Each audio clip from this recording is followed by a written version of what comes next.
Me, we're going to be early. Hello, everyone, and welcome to the DeKatch Caregiver Show. And it's a show where we offer resources and information to people who care for another person. Our main concern is that you take care of yourself first before you care for another. But we welcome you to our show today, and we're just so excited. We have so many great things to share with you, and there's just so much. I don't know where to start, but first of all, I need to thank you, Ron, for being my co-host again. It's just great to have you every week on the show. It's not the same without you. Thank you for having me. Yeah, I'm glad you're here. And I just want to thank all our supporters out there. As you know, we're picking up speed with our statewide caregiver symposium that's going to be held in Bertrand, Michigan on May 18th, and it is just getting better and better. And we have so many wonderful citizens and companies that are coming on board to collaborate with us to make it a special day for our caregivers, and we want to thank those. And just today we had A1 Hospice join us, and we want to thank A1 Hospice in the Flint area for supporting us and endorsing us for what we do, and we thank you. And it's a big thank you to Gail, who I've been in contact with many, many, many times.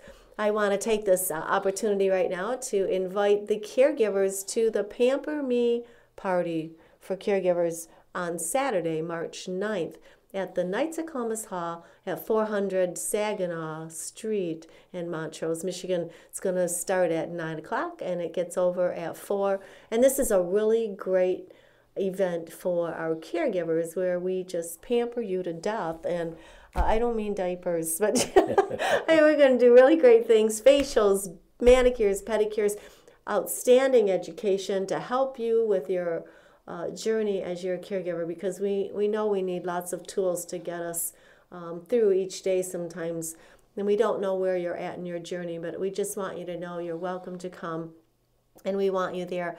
You just need to give me a call at 810-845-6713 so that we have enough food for you. You get food, nice lunch, different restaurants, they feed us too. Oh, yeah, fantastic. yeah, it's kind of neat. But we're going to talk a little bit about essential oils.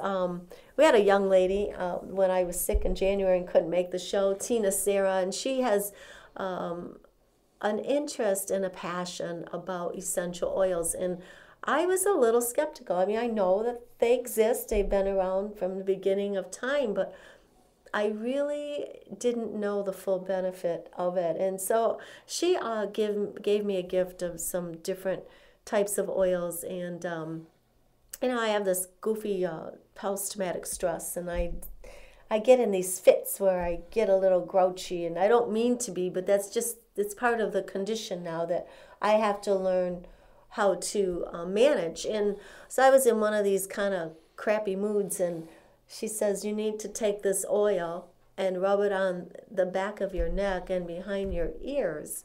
And when you start feeling this darkness enter your life, you continue to apply this oil in those spots. And, in the bottom of your feet. And I'm like, okay, anything will help. I'll try it. And I'm not kidding you, it worked. It worked. And so I just couldn't believe it.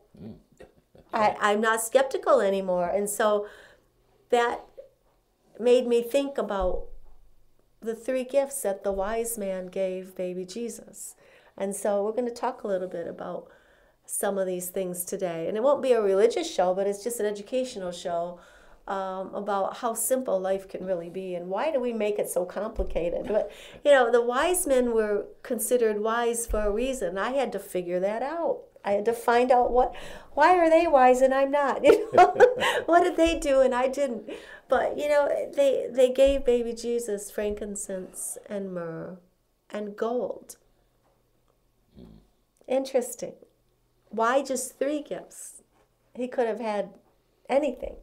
But why these 3 gifts? And so as I'm researching this, it's interesting. Frankincense is a perfume, and it's used in religious ceremonies, weddings,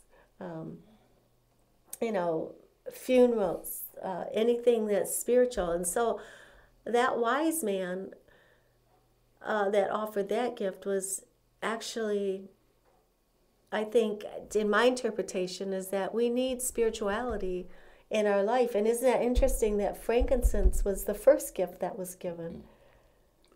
I thought that was in just the order it was given. And then myrrh is an oil that is given for longevity. It actually it helps the cells of our body. It helps with those the free radicals. And in Bible times, you know, we didn't process food. You know, if they ate meat and stuff like that, they had to have wine so it could kill the parasites and things. But myrrh was a very, very important oil. And the last thing was gold, and gold is our currency. So I just thought that was really interesting. So if we just took that simpleness of those three gifts and we used them and applied them to our life, do you think we'd really be sick in this world? I gotta wonder. I have to wonder. When I was a kid, I took a photography class, and in the summertime, and they didn't have proper ventilation or proper enough. And some of the chemical developers that they had back then, because you know everything's digital now, but it was 35 millimeter black and white film back then, and the smell was so bad it made us all nauseated, and we were all headachy and stuff like that. So we had to leave that day. And so if anybody wants to kind of just be dismissive of what power of scent really is, I just go back to that, because there was nothing really harmful in that chemical that would have killed us or anything. It wasn't offensive odor, but it did affect the stomach and everything else. So I mean, it could have probably, you certainly couldn't drink it, but the smell shouldn't have been that toxic or anything. But it did, when I was a kid, it dawned on me how powerful scent can be. Like, look at the smell of a skunk. That can make, you want you to retch when you're around it. But, it's the power of scent is very good for, like, they found that in workplaces. Certain types of scent on the bulbs of light bulbs and stuff. Actually, the warmth, radiated through the place actually gives a more mellow feeling for the people working there. Takes, de-stresses them, so there is a power to the scent. There really is. Yeah, and this is what I'm learning now, is that there's some alternative caregiver products that are it's just all the rage right now. And I have my own opinion about that. But what's interesting is that it's a plant. And so I went into the Bible, I went to the Bible dictionary, and I found out some things. And that I found out that frankincense actually comes from the bark of a tree. Myrrh comes from a plant. Okay. Gold is a mineral. Right. And they're all precious. And it's just, and lavender helps with mosquitoes. If you put a piece of lavender on your ear in the summer and you walk through a field, the mosquitoes will not bother you. They do not like lavender at all. Is it a color? I don't know. The mosquitoes say they don't like lavender, so we don't like mosquitoes, so that's an easy fix. But, things like that. But there's so much about Bible plants. I didn't even know there was anything in the Bible that was in that category about Bible plants. Now, there's all kinds of things. Like, you had mentioned the order in which these things were given. Yes. What is the significance of it? I would think that, Jesus Christ is known, and how I believe is that he's the Savior of the world. Mm-hmm. And it's interesting that this wise man would present frankincense to the Savior as being the number one. This is the thing you need to do most in your life, because our bodies are not going with us after we pass. Right. So we need to take care of our bodies as long as we're here on this earth. But after we leave this earth, we don't know what our new bodies are going to be like. Nobody's come back to tell us, But I think that was really interesting, that if we really take our spirituality seriously, we have a communication with God. Mm-hmm. And, reading the Bible for me has just opened up a ton of doors for me to understand and communicate with God. And I just think that is really interesting, that spirituality seems to be something that many of us always use when we're desperate, or we're in trouble, or, we're at that turning point where we don't know if we're going to live or die, or perhaps if you're in a situation and you're near death and you cry out, God save me. it's not the last thing to reach for. It's actually our toolkit for a successful life, and everything we need to know is in one book. It's just really interesting. I thought that was really kind of interesting about the frankincense that being given first. Yeah. It's the wisdom. See, I would have probably, me being me, I had to look for the gold. Yeah, the gold, yeah. That's the flesh in us, right? Is we want the gold. And that's interesting. I don't know any better. Exactly. But that's kind of what's going on in our world today, you know. It's greed. Right. There's so much greed. So yeah, you're not alone. The gold, it's a precious metal. And you know, it's really interesting because you know, there's a story about a queen in Africa wanted to know about King Solomon. She had heard that he was a very wise man, and she needed to know for sure. And she made a long trip to see him, and she met him, and she could see why he had the reputation as being wise. And so she left and gave him 150 slaves and gold. And how we used the gold was, you know, to do things in the palace and things like that. But, you know, there's a reward sometimes for your wisdom. And I think with King Solomon, it was his belief in God. And I just think that's just so interesting. And it was just a new revelation. I've heard it many, many times, but it wasn't really revealed to me until I was told to apply this oil to my body. So a new experience opened up a whole new understanding for me. And I learned that, you know, there's just so many things I have to let go of. But, you know, my burnout didn't come overnight, and it's not going to disappear overnight. Exactly. It's going to take some time and that. And it's interesting, I had a conversation yesterday. I had an opportunity to participate with the left ventricle assist device support group that's online. It's called iMeet, right on the internet. And I thought that was really interesting. And there was a minister there, a hospital chaplain that just deals with transplant and LVAD, you know, recipients and their caregivers. And so the first hour was with just the patients, and then the second hour was with the caregivers. And it's just really interesting because the patients, I could understand a lot of what they were talking about because that's how Joe felt. You know, they have another chance at life. You know, you cannot live without a heart. And it was just so interesting. But I noticed in myself that I had a lot of rage because of my circumstances. I mean, here they get a second chance to live, and we get stuck with all the baggage, you know, and they get all the treatment, they get all this and that, and that's just something I learned. And so I'm going to be doing experiments on myself with these oils as I need to work through that and not be saying one thing and acting another way. I mean, I'm truly acting and feeling this, but I know I want to get rid of it, but how do I get rid of it? Just one day at a time, and recognizing that, you know, is a thing. And then the caregivers get online and they start talking, and they start talking my language, you know, language I can understand, the feelings I understand, the betrayal and the disappointment and the responsibility and you know, it being overwhelming. Well, you know, I've always looked at that, being in the role of the caregiver. And then looking at the person that you're caring for, the person you're caring for is in a much more dire strait than you are, because they can't do for themselves. Right. And I had all kind of sympathy for the person I'm taking care of, and counted myself somewhat lucky or blessed, even more so blessed because of what I've been through. Yes. And to be in a position right. to help somebody else. So I never felt any like animosity or I'm being burdened down or something. I just never have felt that.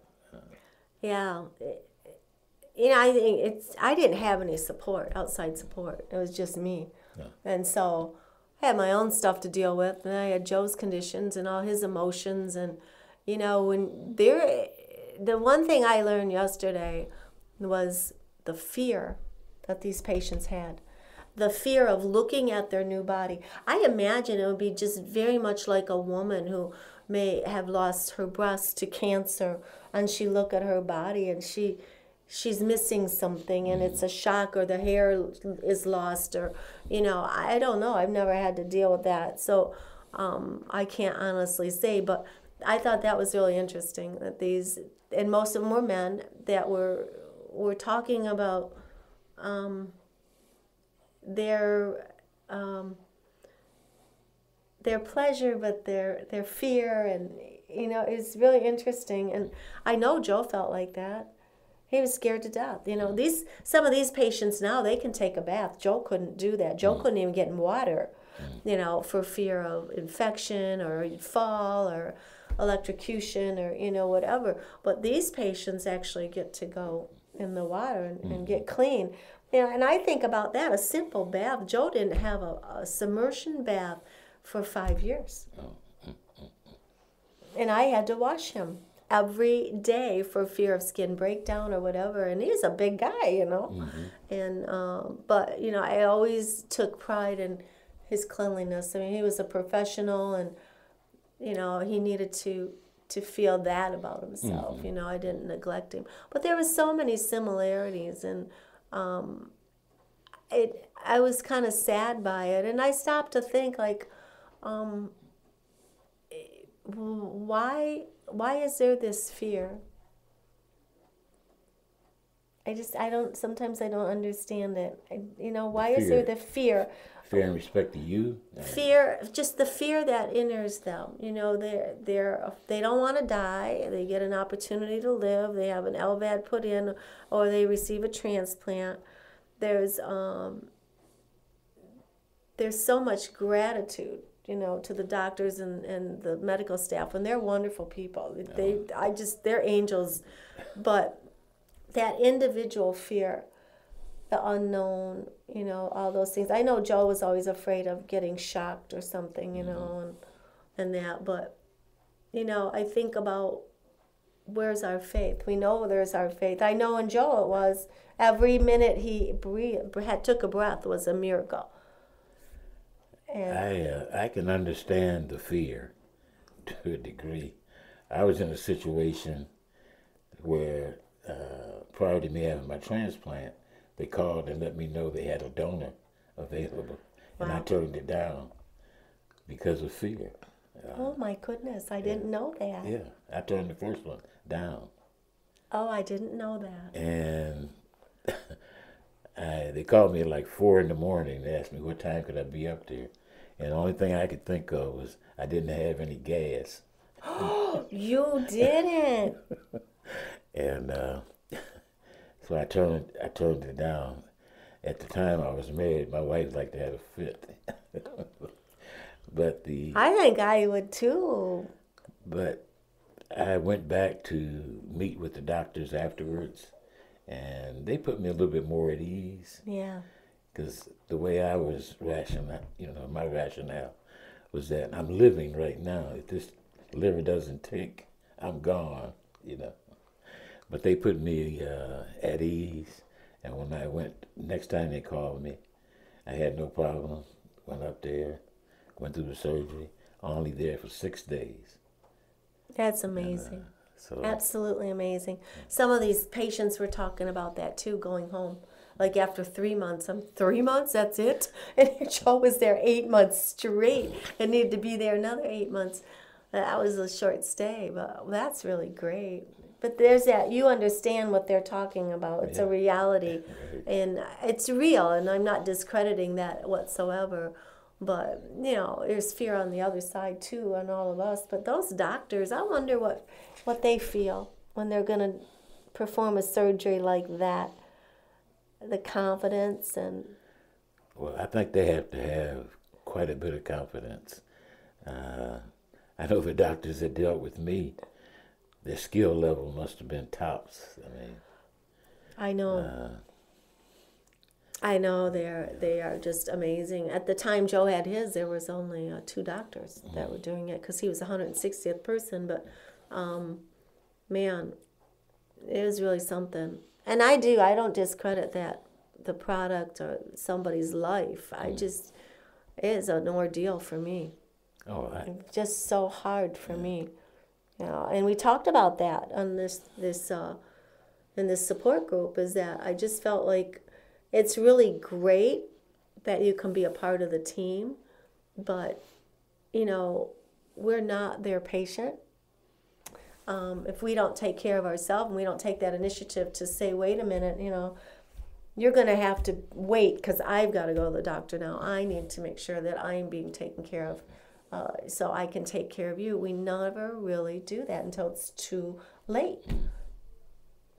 And it just happens so quickly. It just, okay, 1 minute you're this way, this is the next, this is your role, and here's what you get to do, and you're not prepared. right. Well, I can understand not being prepared to be a caregiver.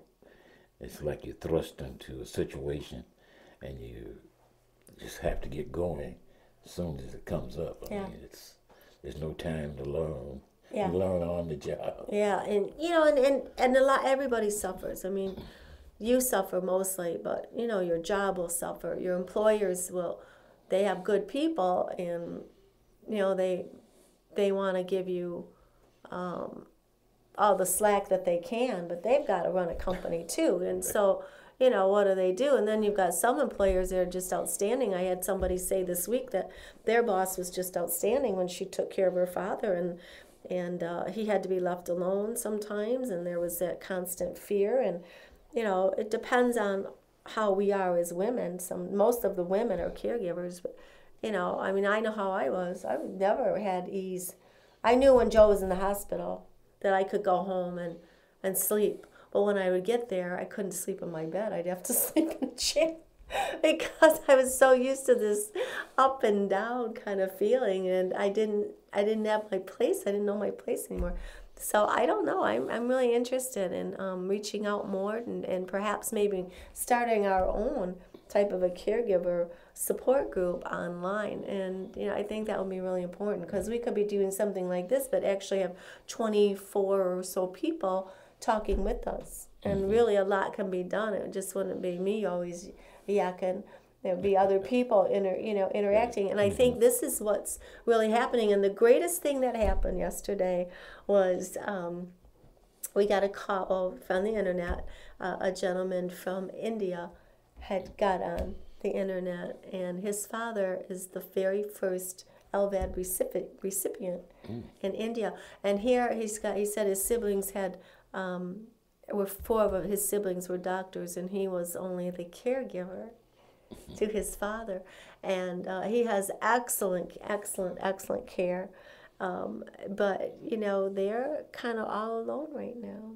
He's an exception, and you know, and so it was really wonderful to see all the people that gave him support, and it's not even in America. Yeah, it just blows my mind how the internet has become so helpful. Oh yeah, it's broken down all kind of barriers. I mean, you can communicate with people. I was talking to my brother, it's a little off the subject, but he was able to talk to his stepson in Afghanistan. Oh really?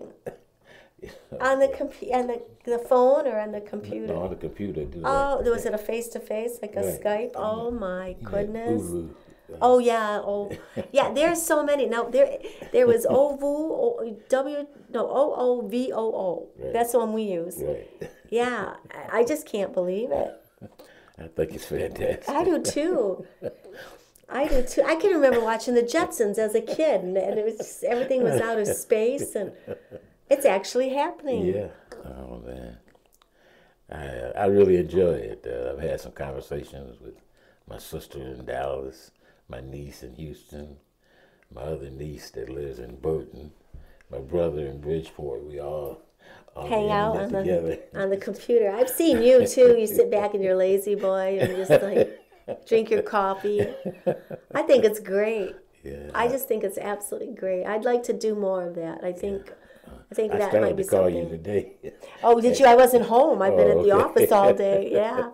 Yeah, actually, we're getting ready to do the grand finale, you know, for the symposium, and I've been gone all day, and then we went to have lunch and before we came here. But yeah, there's another program I want to talk about. I thought this is interesting. I want to thank the VFW Post too for allowing me to come and sit with them over the weekend, and had a really good time with them. I can't remember the post number, but it's in Flushing, and I'm so sorry. But anyway, thank you for letting me come and hang out with you. I had a wonderful time. Met this wonderful young lady. She's a special needs individual, and she has a jewelry business, and she makes just the most gorgeous jewelry, and she makes good money. And so I want to say hello, Tracy. I'm glad to have met you and your lovely family, and it was really great. And so I met a gentleman that came to me, and he runs a special needs Cub Scout or Boy Scout organization. It's a regular Boy Scout program, but it's for adults with special needs. And the commander, I believe he's the commander, or the, what do you call the scout leader? Yeah, He's Scoutmaster, I think. he's legally blind. I thought, oh my goodness, what a great group. Yeah. And I just wanted to say thank you, Jim, for introducing yourself to me and letting me know all about this really great program. I think it's something that would be very beneficial to some adults. Not sure about Alzheimer's dementia patients, but there's all kinds of people out there that have other types of special needs, and they want something to do, and they can do really great things. And they're very active.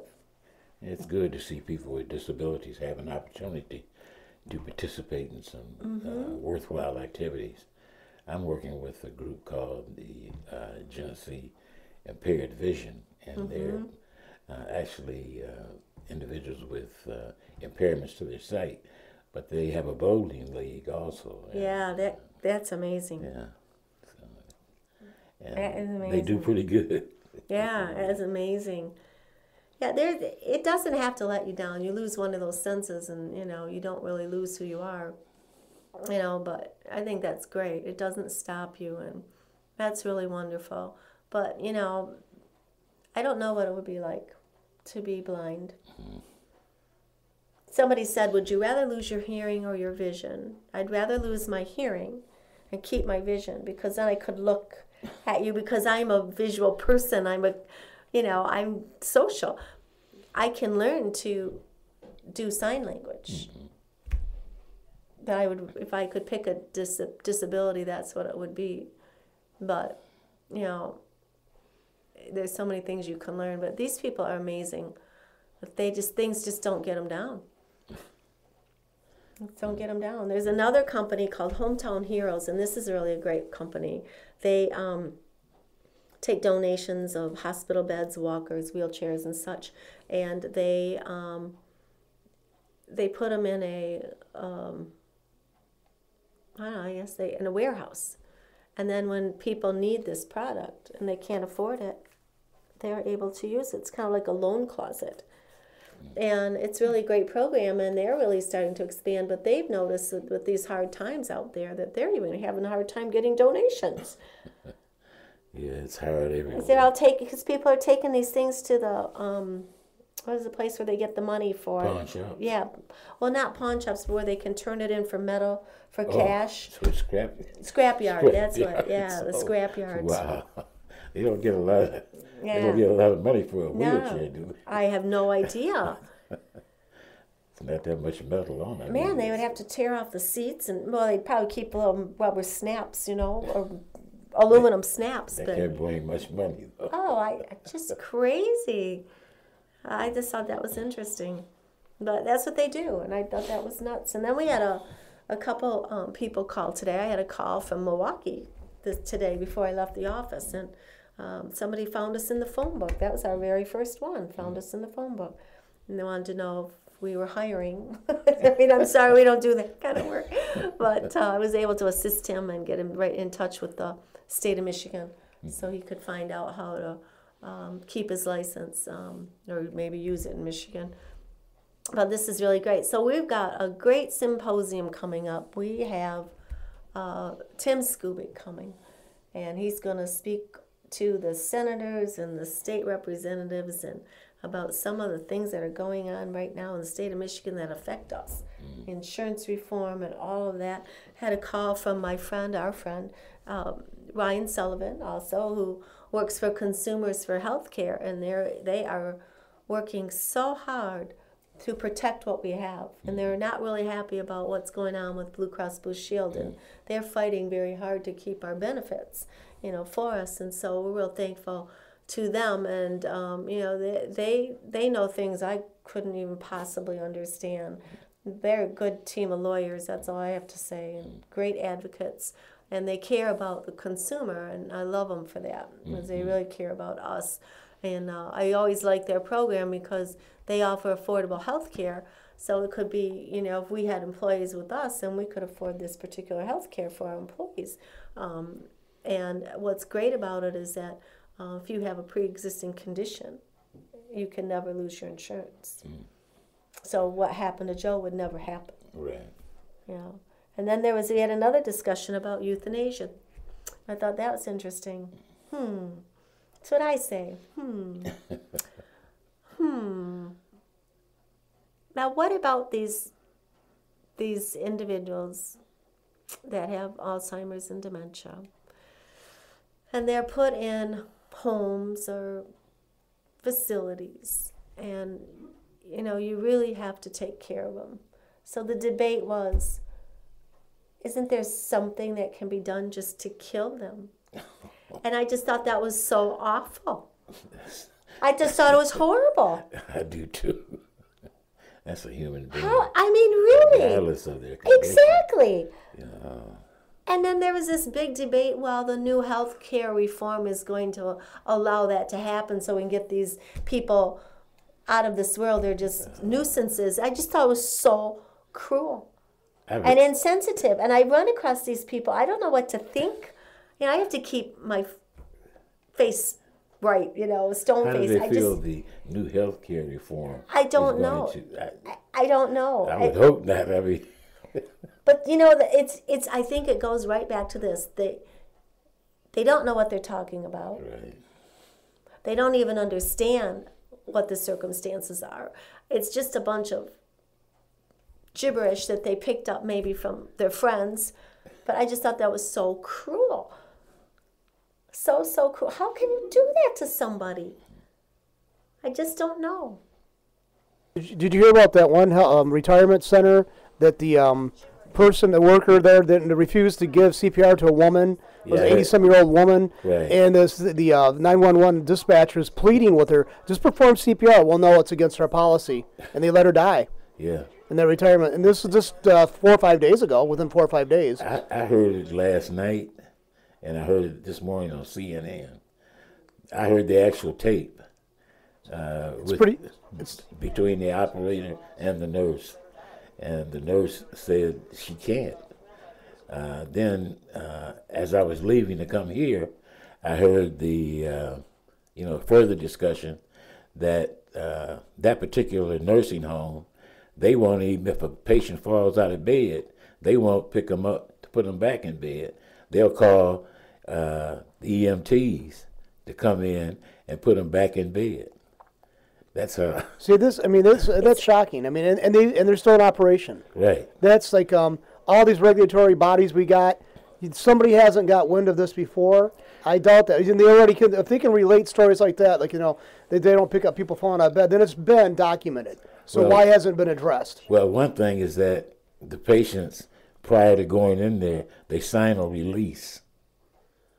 Gets them off the hook. Yeah. Read the fine print, folks, and if you go to... That's right. That's right. We don't have to pick you up on any day that ends with a Y, okay? Exactly. That's when I was supervisor, this is something we had to do. If somebody fell, you could not pick them up. We had to call an ambulance so they could take them to the hospital so that the company wasn't liable. Because, a fracture or something is not going to show up just then. Right. Especially on a frail, elderly person.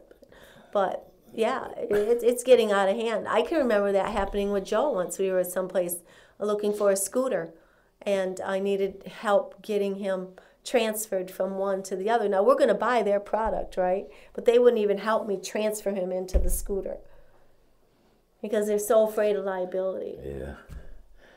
You know, we're a litigious society. Everything is in litigation. Yeah, yeah. Want to sue, see what you can get. I just think I don't understand it. I just don't understand it. I still think there's a value in everybody's life, and no matter what it is, and God will take you home when God takes you home. Period. And you know, it just goes to show you the way some people think. I can understand if you're a young person and you don't have enough life under your belt, you know, it's that naiveness, you know, but, you know, it goes right back to what the Bible says, you know, teach your children when they're young and they will always remember this when they're old. And it's kind of true. Whatever we put into them when they're young, they'll remember. Mm-hmm. That goes along with what the frankincense and the myrrh and the gold is, you know, it's pretty simple. But if we're instilling in our children, it's okay to be, you know, to steal and to shoot. And, you know, I mean, what difference does it make? You know, it's all about upbringing. Oh, I wholeheartedly agree about the upbringing. But you have to start at an early age. Mm-hmm. You can't wait till they're 14 or 15 trying to put some values into them. Exactly. Things along those lines. Yeah. Yeah. You probably lost them. I know. I have this this fine opportunity to watch my granddaughters on Saturday night, and they get to go to church with me. And they're little, 4 and 5, and they can cause some problems, you know? And I have to discipline them. And they need to know that.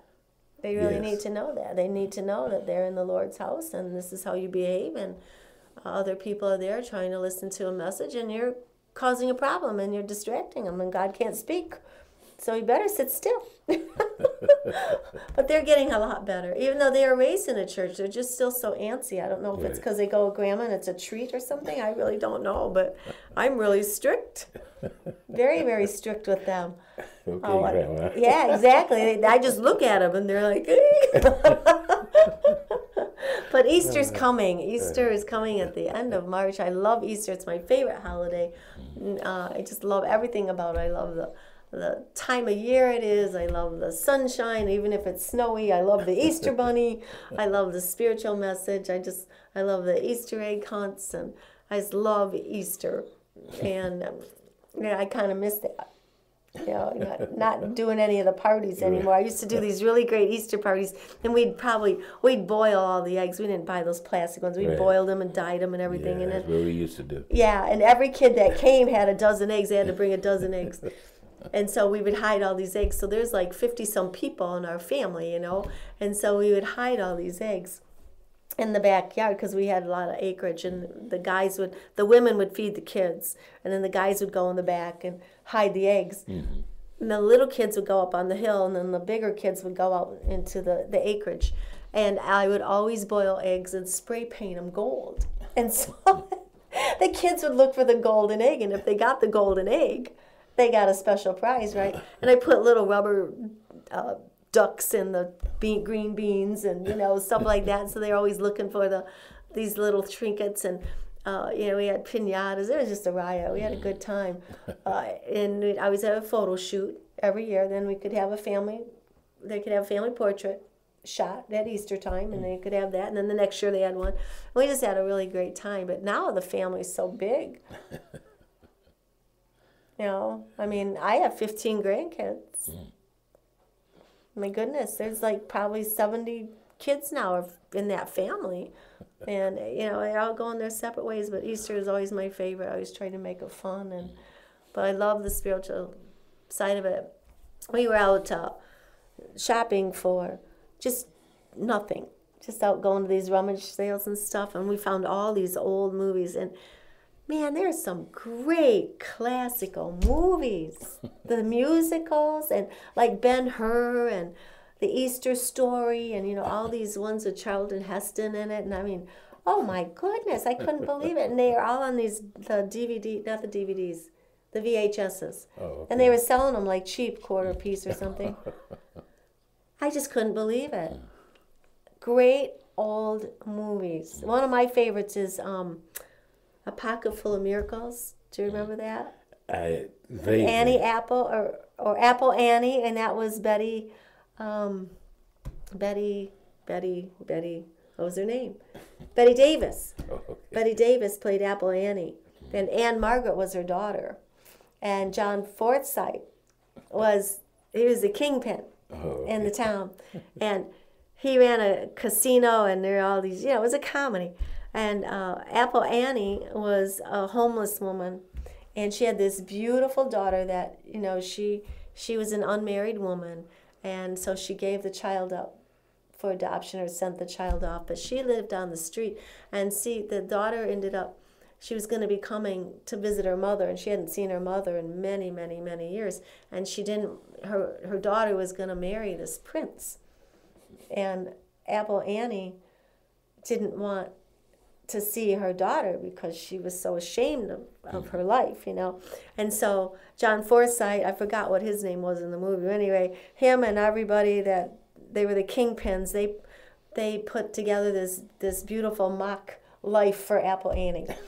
And Anne Margaret comes in with her prince and his family, and they live in this sort of this palace or whatever. And it was just a really great movie.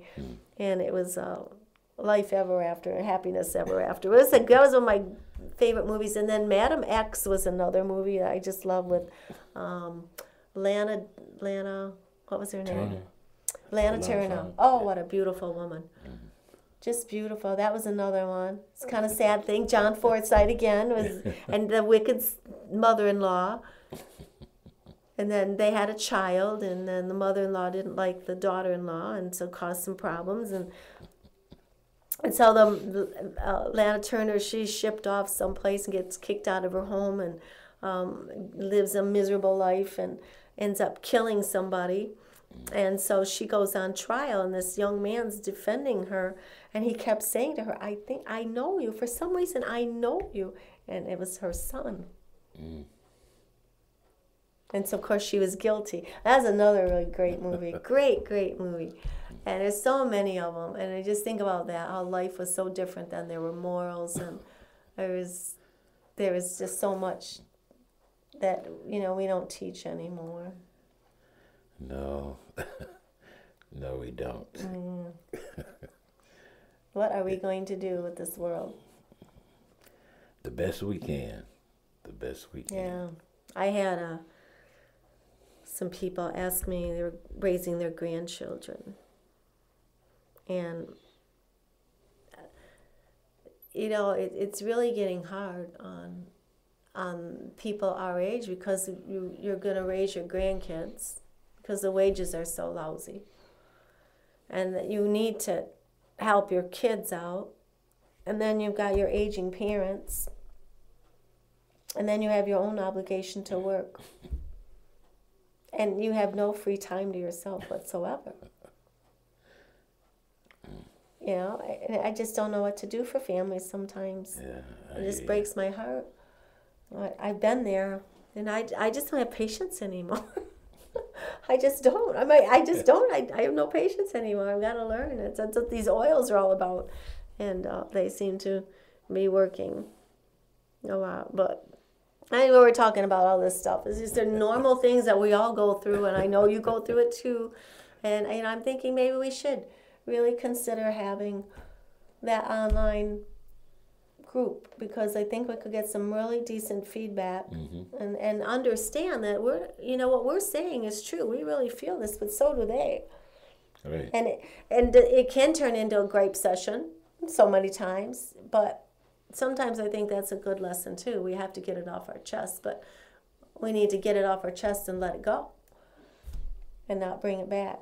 But with grief and stress, that happens all the time. And, I would not want to be working in an office today with all these difference in personalities and the culture and how different it is. And more, everywhere I look, everybody has a nose ring. Or, those little pretty earrings that go in their nose. I can't figure out, how do they pierce your nose? I need to go watch a demonstration. Because say where they pierce your ear. I can't. How do they do that? How do they do that? What do they do? Open up your nose and They go in from this side. on the outside and Yeah. The needle's only so big, so it goes. and that's a thin. But do you know how they pierce noses? Oh, that's right. 'Cause they do that for what he's saying, and then they also, I guess the nose ring has got like a or stud. It's got kind of a. They show it looks like a an L. It goes in and basically it kind of goes Hooks into the side. around. It clings to the side of the nostril, inside of the nostril, I guess. My niece has got one, but I never seen it before they put it in. But I asked her, and she said that's what it is. It looks like it goes in like an L shape. You know, they shove it, they And then push it in, and you bend it. bend it. It bends downward, and it locks in basically against the inside of the nasal cavity. But I asked her wondered if it's about painful. that. I wondered that. Yeah, it's like I just asked her a few weeks ago about that because we're sitting there eating dinner, and I went, "How does that work? I mean, if you get a cold, does that hurt?" And she goes, "No, because it's high enough up. You know, she doesn't wipe that area. It's up here. You know, when you wipe your nose, but it's up onto the side of the nostril. You know, side of the flange of the nostril. But it's just stuck in. Yeah, I always wondered how they did that. It just. I have a friend who's got ones in her some kind of what they call subdural ones that are subdermal that are like on the side of her head, on the back side of her, like her neck area, and they actually put them right underneath the skin, and they're like different piercings of some form. It just looks. I just think it's so strange. bizarre. People, And then what about these, and I see this a lot too, there are these earrings that go in your earlobe, and I don't know if there's a hole, and then they put the earring in and they stretch. yeah, they do Is that really what it is? Yeah, what they do is they increase they put one in and it's small, and then they keep on expanding that size, and they keep on putting different ones in, different gauges, I guess it's called. And yeah, I seen one guy the other day had one, but well, the audience can't see it, but it's About as big as a probably about quarter, the size huh? of a pipe. You know, would slide in there. I went, ouch, you know. And I guess it's from some originally ritual type of what they call scarification and tattoos and piercings are done worldwide in different cultures. And someplace in South and Central America does that, and plus African countries do that. Yeah, I knew that. They also have the ones for the lips lips. in Africa. Yeah, where you put them in your lips. Right. And they have the big, that's right. I forgot about that too. That's some kind of, that's a religious ritual. And I've seen people get there, like, there's one of the women that does a show from here, Lisa Quaid's got piercings in her lip area, upper area up here, and down here and right here. I guess there's not wrong with it. I don't think I'd want to endure that, but The one that gets me is on the tongue. oh Yeah. it looks like it's a fish hook, and they got caught by a fisherman or something like that. Did that hurt? I don't know how that. I just think, they talk funny. Like my granddaughter, my youngest one, she has a lisp. She's 4 years old and she has a lisp. And then you put those piercings on your tongue and you have a lisp. You really do. One guy I know that had his done, he actually knocked the enamel off his teeth because it kept on clicking as he talked and stuff, and it actually knocked the enamel off the front of his teeth. Oh my. And that's not good, but I don't understand it. I have family members that got piercings and tattoos. To me, it's like I came out I had my ear pierced back in the 80s, the left ear, when all the guys were doing that. Now, I was just actually tick off an girlfriend that was soon to be ex, because she didn't like that kind of stuff, so I went on my way to get that done, so it ticked her off, but So a way to get rid of a girlfriend. I had it for like 6-7 years, but I haven't done. It's probably all sealed up now, but that was interesting or cool. But now some of that stuff now, I think it's just knocked themselves out. But I can't get into it. I can't either. I'm into it. And yet you have yours as a celebration, yeah. Do you just have two or one? One. You probably got that back in the same era, though, right? No, I got it right after I got out of the hospital with my transplant. Okay, see That's a reminder to me what I've been through, right, and the sacrifice somebody else made for, on my behalf. Not necessarily on my behalf, right, but I was a recipient of it. Because I know guys like sailors used to get their left ear pierced if they crossed the equator. Yeah. They would cross that. There was like a symbol that they actually, or a sign that they actually crossed the equator. And I thought that was kind of a cool, kind of a cool connection to the maritime, traditions. Yeah. Mm-hmm. But I don't. If somebody actually asked me that, they said, "Did you sail past the equator?" And I said, "No, I was just to tick off a girl." But it worked. I mean, she didn't like it, because she thought But back in the 80s, everybody was getting their ear pierced, you know. But it was left ear because the right meant you were gay. So, I mean, if you got both, people really question it. And now it's I've seen guys in the shopping centers and stuff walking around with both ears pierced, and I guess you can't say what's going on with that. I don't get it. Well, years ago, if you look at biblical times, guys did get their ears pierced too. I mean, it's right in the Bible. I mean, get your ear pierced. I mean, it was something common. You know? The long hair and all that. I know my kids had their ears pierced. I just about could have. I had killed long them. hair too. You had long hair? I had long hair at one time. Yeah. Yeah, I had long hair. It was out to about almost the middle of my back. Oh my goodness. Yeah, it was like long. Yeah. Oh my goodness. My kids never had hair that long. Maybe shoulder length. Yeah, it's No, like, well, that's it. because my hair was so curly, it would look like it was shoulder length, but when it was wetted down, you could see it. It was like probably in the middle of my back, middle of my shoulder, between the shoulder blades.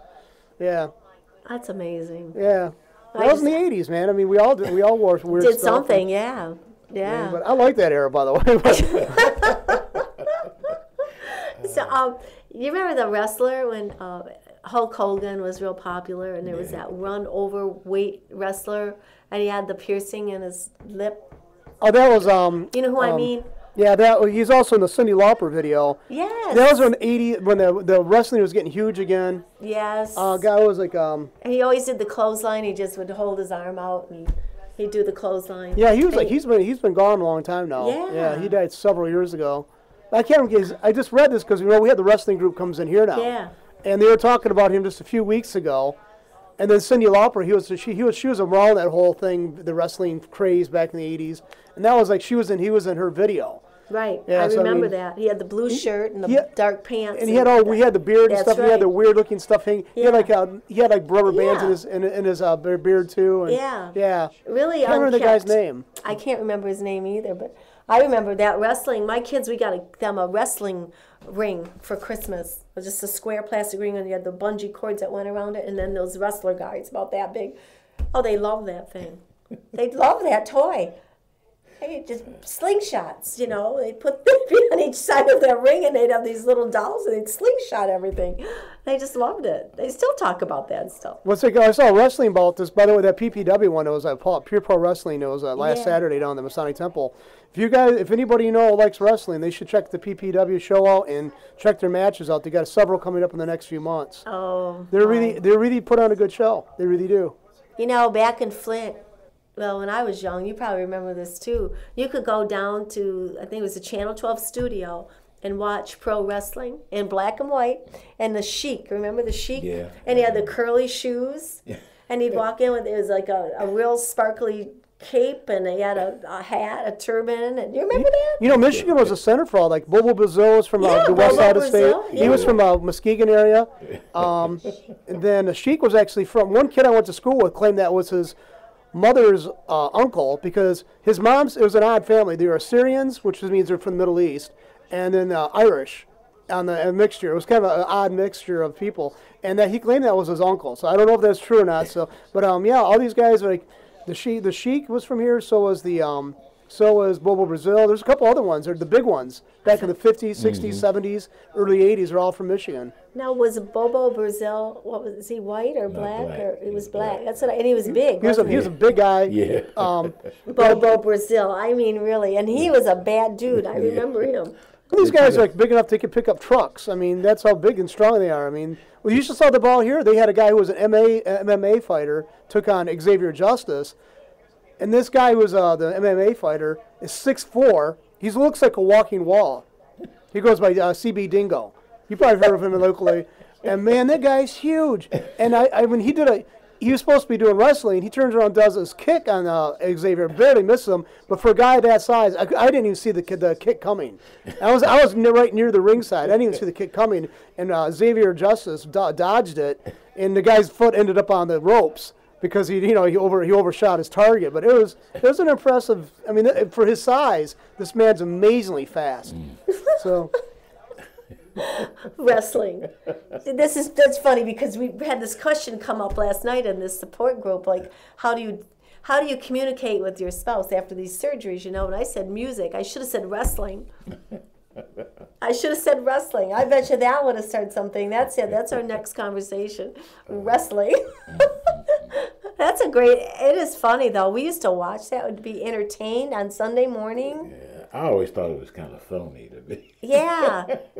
Have the crowds in there, you know. Well, if you like that kind of stuff, there's going to be on CW Network with Channel 25, the Pure Pro Wrestling, and on Saturdays from 3 p.m. they're going to have a regular show being broadcast. I think it started in April. Oh, okay. So you might want to keep an eye out for that. So it's going to be.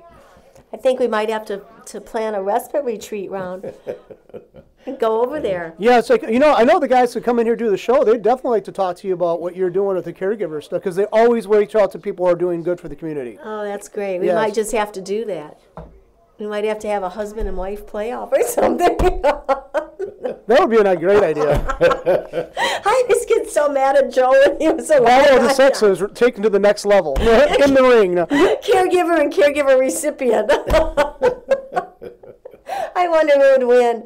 I won all the time. Joe just backed down. He just backed down. He didn't fight with me at all. He just backed down. I love you, baby. I love you, baby. Those are magic words. No, they're really magic words, But yeah, it's rough. That would be good, John. That would be really good. I know we had a call from Detroit Stadium, the Tiger Stadium, and they wanted to give us 4 tickets to participate in one of their baseball days. Wow, that's great. Isn't that nice? That's really good. I mean, that's a big draw. So, is that the Ford Field? Or, yeah, the Ford Field. What do they do with the old Tiger Stadium, by the way? Do you know? I think they demolished it, I believe. That's sad. That's a sad thing, really. I think that's what they did with it. Yeah. Ford Theater, the Ford Field, I guess, was impressive. I haven't been there yet, but I heard it's very impressive. I haven't been down there either. My son's been down there, but can't afford to go most of the things there. No. Yeah, too busy. Way too busy. I know we're starting to, get close to the hour being over. We've got about 3 minutes. 3 minutes. So I guess we should start advertising. why not? If you have any questions about caregiving, please give us a call. You can contact me at 810-845-6713 or visit the website ndcaregiver.org. And if you would like to participate in the May 18th Caregiver Retreat and Symposium, we encourage you to do that. Our tables are filling up. We only have about 70 spaces left, and that's actually... it seems like a lot, but it actually isn't when we have already filled close to 300 now. So we're just doing great, but the room is running out. So if you'd like to come to this phenomenal adventure for our caregivers and let them have a good day out, we want you to do that. And also, we had an idea just before we came on the air that there's going to be a classic car show at the symposium, and we were told to start advertising, bring your caregiver to the symposium in your classic car. I thought that was kind of nice. So a lot of people are coming together to make this happen for you. It's your special day out, and it's a gift that we're going to give you as well. You'll have outstanding education, phenomenal vendors. The community's just come together. Mid-Michigan's just been outstanding. Trying to get the word out to make it your special day. There's already plans for the next one to come up, and some really great things going on there. So we want you to be there. So contact me at 810-845-6713 or visit the website ndcaregiver.org. And we would love to have you come to the symposium and show off your business. And on March 9th, is coming up Saturday, is our Pamper Me Party for Caregivers at the KFC Hall in Montrose, Michigan at 400 Saginaw Street. It is just 5 miles east of I-75. And we would love to have you there. This is a really fun event for our caregivers. They just love it. The companies that come and sponsor it love it. It's a small group, no more than 35 people. We try to keep it small and quaint so that you can be pampered and go home feeling like you have some support and you're rested and you can relax. And we feed you and we give you all kinds of neat gifts, and it's just something that we like to do for you. And if you have a special someone in your life that needs a short break vacation, let me know who that is, because we also do an ambush the caregiver.